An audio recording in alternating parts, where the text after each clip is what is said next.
Hello, मेरा नाम कुलदीप है और मैं मेंसुरेशन में आपको इस बार त्रिभुज का क्षेत्रफल वगैरह और त्रिभुज का परिमाप बताऊंगा। ठीक है, तो सबसे पहले शुरुआत करते हैं कि त्रिभुज बनने के लिए शर्त क्या होती है। तो ये प्रश्न आता भी है, अधिकतर यूपीटीईटी में पूछा गया है और एक बार एसएससी एग्जाम में भी पूछा गया था। इस तरह आया था प्रश्न, देखिए त्रिभुज की दो भुजाओं का योग सदैव तीसरी से बड़ा होता है। प्रश्न कुछ इस तरह आया था कि त्रिभुज की भुजाएं, किसी त्रिभुज की भुजाएं 2, 3, 6 सेंटीमीटर हैं, तो इनमें से कौन सा त्रिभुज बनेगा? विषमबाहु त्रिभुज बनेगा कि समबाहु त्रिभुज बनेगा कि समद्विबाहु त्रिभुज बनेगा कि त्रिभुज बनना संभव नहीं है? ये प्रश्न आया था। अब आप देखेंगे तो क्या लगेगा, 2, 3, 6 तीनों भुजाएं अलग अलग हैं। आपको ये लगेगा तीनों भुजाएं अलग अलग होने की वजह से कि ये विषमबाहु त्रिभुज बनेगा, जबकि ऐसा पॉसिबल नहीं है। क्यों? क्योंकि हमने अभी पढ़ा त्रिभुज की दो भुजाओं का योग सदैव तीसरी भुजा से क्या होना चाहिए? बड़ा होना चाहिए। तो अगर हम दो भुजाओं को जोड़ें, 2, 3 को जोड़ा तो हमने क्या आएगा? 5। क्या 5 बड़ा है 6 से? नहीं, तो त्रिभुज बनना पॉसिबल ही नहीं है। तो आप समझ लीजिए इसका उत्तर क्या होगा कि त्रिभुज संभव नहीं है। ये प्रश्न आया हुआ है। अब सोचिए, ये बहुत छोटी सी चीज़ है, अच्छा 5 की किताब में है, लेकिन लोग नहीं जानते हैं, या जानते भी हैं तो भूल गए हैं, माइंड में याद नहीं रहता। आगे देखते हैं, त्रिभुज का परिमाप। परिमाप निकालने के लिए त्रिभुज या कोई भी आकृति हो, उसकी चारों मतलब उसकी अगल बगल की जितनी भी भुजाएं हों, उन सबको जोड़ दिया तो आ जाता है। जैसे त्रिभुज में 3 भुजाएं 6, 7, 8, अगर हम इन सबको जोड़ देंगे 6, 7, 13, 13, 8, 21, तो वो परिमाप आ गया। अगर इस तरह की आकृति होती, कोई इस तरह की आकृति होती, अगर मान लो ये 10 है, ये 5 है, ये 5 है, ये 2 है, ये 2 है, ये 2 है, ये 1 और 1 है, तो इन सबको जोड़ दो। 10, 5, 15, 15, 2, 17, 17, 1, 18, 18, 2, 20, 20, 1, 21, 21, 2, 21, 2, 23, 23, 5, 28। परिमाप का मतलब होता है अगर बाहर की जितनी भी भुजाएं हैं सबको जोड़ देना, बस। तो परिमाप बहुत बड़ी बात नहीं, वो आप किसी भी आकृति के निकाल सकते हैं, उसमें थोड़ा सा प्रैक्टिस कर लीजिए, बस वो जरूरी है। और आगे चल के जब वृत्त का परिमाप बताएंगे उससे ध्यान देना। हाँ, आगे देखते हैं। तो सबसे पहले हम सूत्र देख लेते हैं। त्रिभुज का क्षेत्रफल बराबर होता है 1/2 आधार गुणे लंब। ठीक, अब देखिए ये त्रिभुज है, आधार ये होगा, क्यों? क्योंकि इस पे लंब पड़ा है। अगर यहाँ पे ऐसे ऐसे लंब पड़ा होता तो आधार 7 हो जाता। ठीक है, ये ध्यान देने योग्य बात है कि आधार वही होगा जिस भुजा पर लंब पड़ा होगा। लंब का मतलब यहाँ 90 अंश पे टच करेगा इसको, जिस तरह ये 90 अंश पे टच कर रहा है। आगे त्रिभुज का क्षेत्रफल कब? त्रिभुज का क्षेत्रफल जब तीनों भुजाएं दी गई हों, जैसे इसमें दी 6, 7, 8 तीन भुजा दी गई हैं अलग अलग, तो वहाँ पे लगेगा हीरो सूत्र। हीरो सूत्र बोलते हैं, हीरो सूत्र ये याद रहेगा, त्रिभुज का क्षेत्रफल निकालने के लिए हीरो सूत्र। तो इसमें क्या होता है? Under S, S minus A, S minus B, S minus C. S क्या होता है? अर्धपरिमाप होता है। अर्धपरिमाप का मतलब तीनों भुजाओं को जोड़ दो, बटे 2 कर दो, जो कि यहाँ एस बराबर ए प्लस बी प्लस सी बटे 2। ठीक है, अब आगे देखते हैं। एक ये है, इंटर में भी है। इंटर में क्या दिया गया है कि मान लीजिए एक त्रिभुज दिया है जिसकी भुजा ए बी सी दी गई है। अब मान लो थोड़ी देर के लिए सी नहीं दी गई है, ये थोड़ी देर के लिए आप मान लीजिए सी नहीं दी गई है। अब त्रिभुज का क्षेत्रफल निकालना हो तो क्या आएगा? A 1/2 a b into sine theta.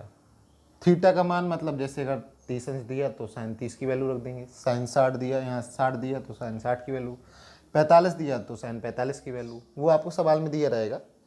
अब देखिए समबाहु त्रिभुज का क्षेत्रफल √3/4 गुणे भुजा स्क्वायर। ये आता कैसे? ये इसी से आ जाता है। कैसे? जैसे अगर हमने 1/2 यहाँ लिख दिया, ठीक, थोड़ी देर के लिए समझिएगा। भुजा की जगह हम मान लेते हैं ए, और ए समबाहु त्रिभुज है, और समबाहु त्रिभुज का प्रत्येक कोण का मान होता है 60 अंश। तो साइन 60 कितना हो जाएगा? 1/2 ए स्क्वायर, साइन 60 का मान √3/2। देखिए यही आ गया ना, √3/4 इंटू भुजा स्क्वायर, ये भुजा। ठीक है, तो ये समबाहु त्रिभुज का क्षेत्रफल भी निकाला जा सकता है आसानी से। तो अब कुछ सवाल देख लेते हैं, बहुत ही बेसिक से सवाल है। समबाहु त्रिभुज का क्षेत्रफल निकालना है, वो समबाहु त्रिभुज का क्षेत्रफल दिया 16√3 सेंटीमीटर स्क्वायर।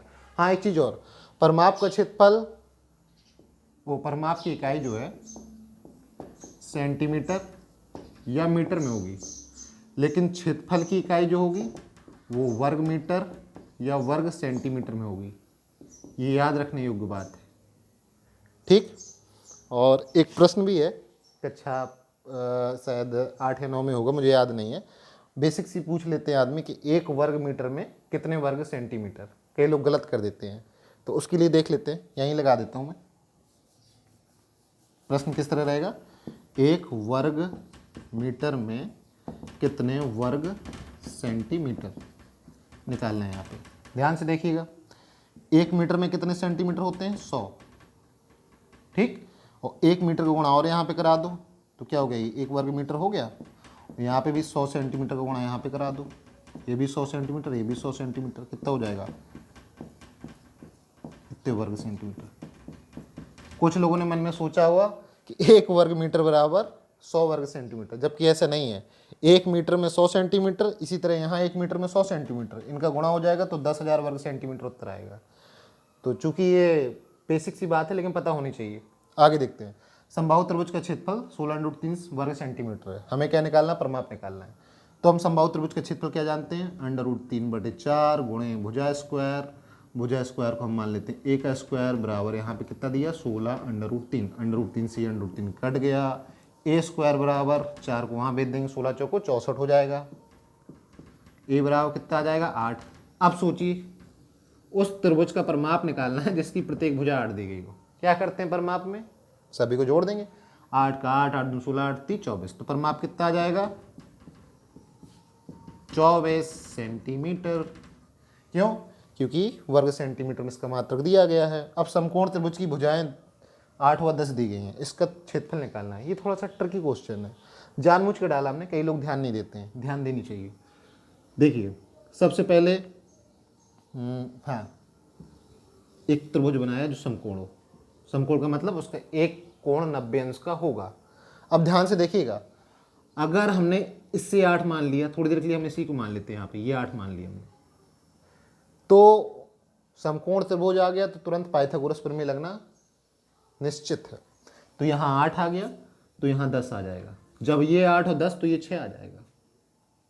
क्यों, 8 के स्क्वायर धन 6 का स्क्वायर 10 के स्क्वायर के बराबर होना चाहिए। 8 के स्क्वायर 64 और 6 के स्क्वायर 36 बराबर कितना हो जाएगा, 64 और 36 100। 100 के और 100 को जब अंडर रूट निकालेंगे तो 10 आ जाएगा। तो अब देखिए समकोण त्रिभुज की भुजा दी गई है, त्रिभुज का क्षेत्रफल निकालना, तो क्या आ जाएगा, 1/2।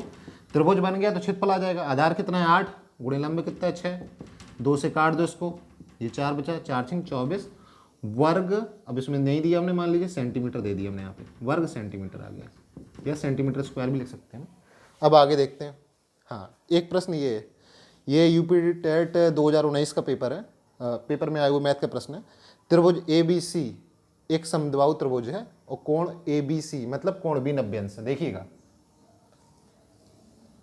ABC, तो कौन सा 90 अंश है, ABC 90 अंश है। अब देखिएगा समद्विबाहु त्रिभुज है, ABC 90 अंश है, तो ये और ये बराबर तो हो नहीं सकती, ये और ये ही तो बराबर होंगी। क्यों, क्योंकि कर्ण तो सदैव आधार और लंब से बड़ा ही होगा। ठीक है, अब बताना क्या कि क्या पॉसिबल है इसमें। ये AB है, ये BC है। अब देखिए आप क्या क्या पॉसिबल हो सकता है, BC स्क्वायर धन AC स्क्वायर बराबर AB स्क्वायर हो सकता है, पहला गलत। AB स्क्वायर धन AC स्क्वायर, AB स्क्वायर धन AC स्क्वायर बराबर BC स्क्वायर हो सकता है, गलत, दूसरा गलत। अब ध्यान से देखिएगा, 2AC स्क्वायर मतलब अगर हम इसका दोगुना ले लें AB स्क्वायर के बराबर, क्या ये पॉसिबल है, ये भी नहीं है। क्यों, क्योंकि AC स्क्वायर तो वैसे भी AB स्क्वायर से बड़ा है, अगर 2 का गुणा कर देंगे तो बराबर रहेगा, बिल्कुल नहीं रहेगा। यहाँ देखते हैं अब पाइथागोरस प्रमेय से क्या हो जाएगा, AB स्क्वायर धन BC स्क्वायर बराबर AC स्क्वायर। समझिए बात को, यहाँ पे AB बराबर BC दिया गया है, ठीक। तो अब देखिए AB स्क्वायर को AB स्क्वायर रहने दिया, BC स्क्वायर की जगह फिर हमने AB स्क्वायर कर दिया बराबर AC स्क्वायर। तो देखिए ये 2AB स्क्वायर बराबर AC स्क्वायर के, तो कौन सा सही हो गया, D नंबर का सही हो गया। ठीक, अब अगला देखते हैं। समबाहु त्रिभुज का क्षेत्रफल दिया गया 16√3 वर्ग सेंटीमीटर।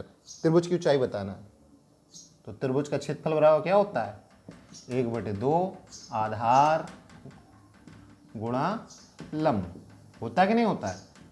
अब ध्यान से देखिएगा, 16√3 दिया गया वर्ग सेंटीमीटर में।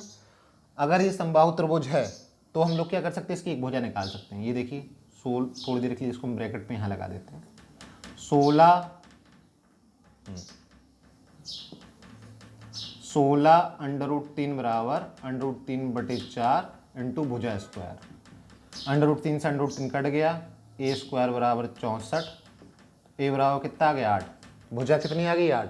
समझिए इस तरह का चित्र बनेगा। ये भी 8, ये भी 8, ये भी 8। अब देखिए यहाँ पे 16√3 ज्यों कहते हो 1/2, आधार कितना हो गया 8, लंब हमें निकालना है। लंब कहाँ होगा, ये होगा लंब, ये हमें निकालना, लंब को हमने L लिख दिया। अब ध्यान से देखिए 8 से हमने काटा इसको, 8 दूनी 16, लंब कितना आ जाएगा 4√3। अच्छा कुछ लोग ये भी कह सकते हैं, क्या कह सकते हैं कि भाई अगर लंब निकालना है तो ये नीचे वाली 8 भुजा है तो ये 4 हो जाएगी, ये 4 हो जाएगी। यहाँ पाइथागोरस प्रमेय लगा देंगे तो लंबा आ जाएगा। पाइथागोरस प्रमेय क्या हो जाएगी, अगर इसको हम L मान लें, L² बराबर क्या हो जाएगा 8 स्क्वायर माइनस 4 का स्क्वायर, जो आएगा वो लंब हो जाएगा।